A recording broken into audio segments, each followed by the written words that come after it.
Hello friends, calcium एक ऐसा mineral जो हमारे बॉडी के लिए बहुत ज़्यादा आवश्यक है। बचपन से लेकर बढ़ती उम्र तक कैल्शियम के प्रभाव को हमारे शरीर पे साफ साफ देखा जा सकता है। जब बच्चे का बर्थ होता है, वह ग्रोथ होती है, तो हमने बचपन से सुनते आए हैं कि अपने आहार में दूध को शामिल करना चाहिए। बच्चों को दूध पिलाइए, बच्चों को उसमें न्यूट्रिशन डाल के पिलाइए ताकि उनकी बोन्स मजबूत हो। और सीधा सा संबंध है, अगर बोन्स मजबूत होंगी तो वो हेल्थी होंगी, उसके साथ साथ ग्रोथ होगी और बच्चे की हाइट भी बढ़ेगी। तो ये एक ऐसा मिनरल है जिसका नाम हम लोग बचपन से सुनते आ रहे हैं। लेकिन क्या यह बढ़ती उम्र में भी इतना आसान होता है कैल्शियम का एब्जॉर्प्शन शरीर में, कैल्शियम का मेंटेनेंस शरीर में? तो उसके ऊपर मैं आज चर्चा करना चाहती हूँ आपसे। जब हम छोटे होते हैं, हम डेली हमारा जो कैल्शियम का इंटेक है, हमारी बॉडी उसको एब्जॉर्ब कर लेती है। खेलते कूदते हैं बच्चे तो विटामिन डी भी पर्याप्त मात्रा में शरीर को मिलता रहता है और कैल्शियम का एब्जॉर्प्शन होता रहता है और उसके साथ साथ उसकी यूटिलिटी भी होती रहती है। लेकिन प्रॉब्लम तब आना शुरू हो जाती है जब हमारी एज बढ़ने लगती है।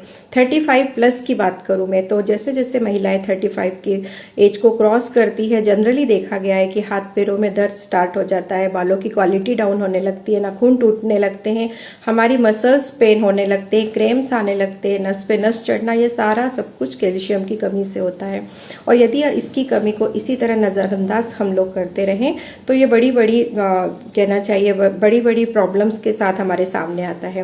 क्योंकि कैल्शियम का संबंध केवल बोन्स की मजबूती या बोन्स की क्वालिटी या बोन्स के स्ट्रक्चर को मेंटेन करना ही नहीं है, उसके अलावा भी कैल्शियम का हमारे बॉडी में बहुत बड़ा इंपॉर्टेंस है। जैसे जनरल बात करूँ कि जितना हम कैल्शियम लेते हैं उसका 99% तो हमारे बोन्स के लिए काम आता है, लेकिन जो 1% बचता है वो हमारे ब्लड में रहता है और उस 1% का ब्लड में बहुत बड़ा स्थान है। ये ब्लड के क्या करता है, ब्लड के कॉम्बिनेशन को रेगुलेट करता है, हार्ट बीट को रेगुलेट करता है। इसके साथ साथ हार्मोनल्स जो हमारे शरीर में हार्मोन्स होते हैं उसके स्टिमुलेशन में, उसके सिक्रीशन में और उसकी क्वालिटी के लिए कैल्शियम बहुत हद तक जिम्मेदार है।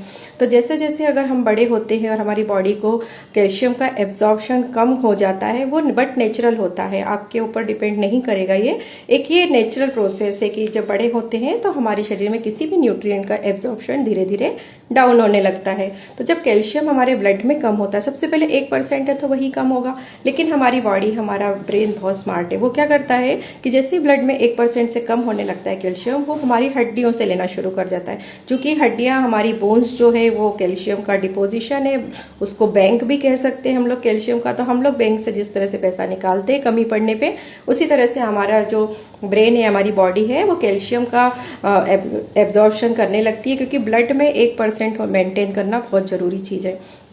तो इस तरह से हमारे बॉडी में जो डिपॉजिट कैल्शियम है वो धीरे धीरे कम होने लगता है।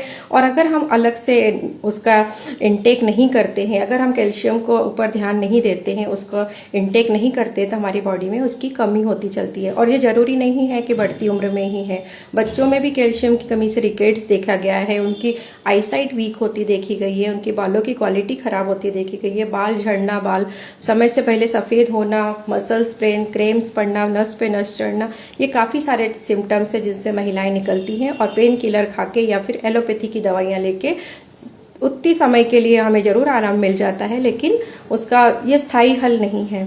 तो मैं आप लोगों से यह आपको एडवाइस करूंगी कि एक 35 के प्लस महिलाओं को और 40 की एज के बाद पुरुषों को भी कैल्शियम इंटेक अलग से करना ही चाहिए, ताकि आगे होने वाली प्रॉब्लम्स, रिकेट्स हुआ या फिर ऑस्टियोपाइरोसिस हुआ या फिर बोन हेल्थ के संबंधित कोई भी प्रॉब्लम हो, इवन की जो हार्मोनल इनबैलेंस है उसके भी जड़ में कहीं ना कहीं कैल्शियम की कमी है। और हार्मोनल बैलेंस की जो प्रॉब्लम सामने आती है वो हमारे उसके रूप में आती है। इसके सबसे बड़ी चीज जो आजकल चारों ओर है वो है थायराइड। थायराइड के अलावा, थायराइड में भी थायरोक्सिन के हार्मोन की कमी के कारण और उसके ठीक से सिक्रेशन न होने के कारण थायराइड देखा गया है। इसके साथ साथ जो डायबिटीज है वह भी इंसुलिन के डिसऑर्डर के कारण हो रही है। तो इंसुलिन के भी डिसऑर्डर होने में कहीं ना कहीं कैल्शियम का हाथ है। तो इस चीज को आप लोग ध्यान रखिए। अगर आप रेगुलर कैल्शियम लेते हैं तो भविष्य में इस तरह की होने वाली संभावनाओं से आपको निजात मिल सकती है। तो बी केयरफुल, अपने ऊपर ध्यान दीजिए। कैल्शियम इंटेक 35 के पास और 40 के बाद आप लेना जरूर शुरू कीजिए। Thank you.